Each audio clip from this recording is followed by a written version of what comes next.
पाता, लेकिन उस मछली की खातिर सिमरन वो मार भी सह लेती है। फिर शाम को सबके सोने के बाद, चिंता मत करो, मैंने किसी को तुम्हारे बारे में कुछ नहीं कहा। तुम्हारे चेहरे पर ये निशान कैसे हैं?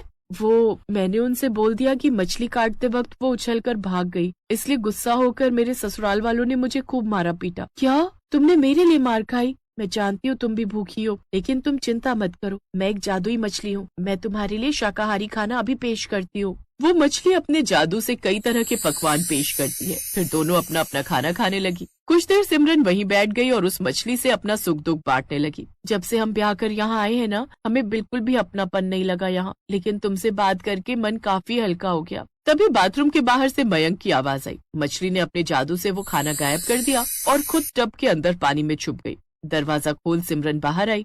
मैं देख रहा हूँ तुम आजकल अपना समय कुछ ज्यादा ही बाथरूम में बिताने लगी हो। जी वो बस थोड़ी गैस बन गई थी।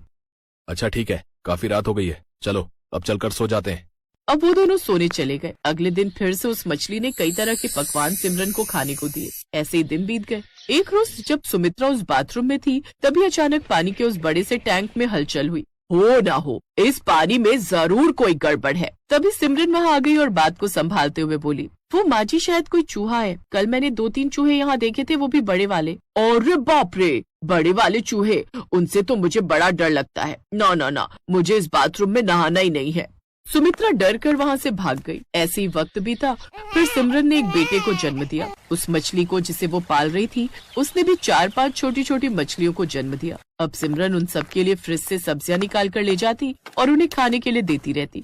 ऐसे ही समय बीता, लेकिन अब उसकी सास को सिमरन पर शक होने लगा। हो ना हो, दाल में कुछ काला तो जरूर है। मैं रोज इतनी सब्जियां लाती हूँ, लेकिन आखिर वो जाती कहाँ है बड़ी बहू? मुझे क्या पता माँ जी, सबका खाना तो वो सिमरन ही बनाती है, उसी को पता होगा। ठीक है, चलो मेरे साथ। वो सभी के सभी सिमरन के कमरे में जाती हैं, जहाँ बाथरूम से उन्हें आवाज आ रही थी। आवाज सुनकर वो बाथरूम के अंदर ही चली गई। उस रोज सिमरन भी दरवाजा बंद करना भूल गई थी। उन लोगों ने देखा सिमरन उस बड़ी मछली से बातें कर रही है। इसका मतलब तूने हमें धोखा दिया। वो मछली भागी नहीं थी, तूने ही उसे छुपा लिया था।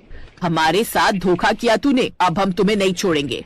आज तो मारी डालो इस सिमरन को।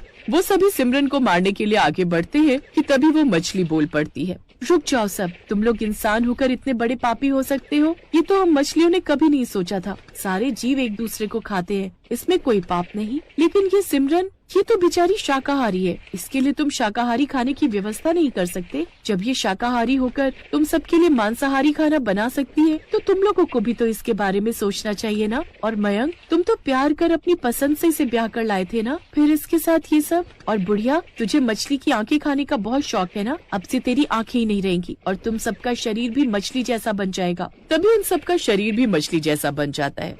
अब उन सबको अपनी गलती का एहसास होता है। वो उस जादुई मछली और सिमरन से माफी मांगते हैं। सिमरन उन सबको माफ कर देती है। अब वो कभी सिमरन को तंग नहीं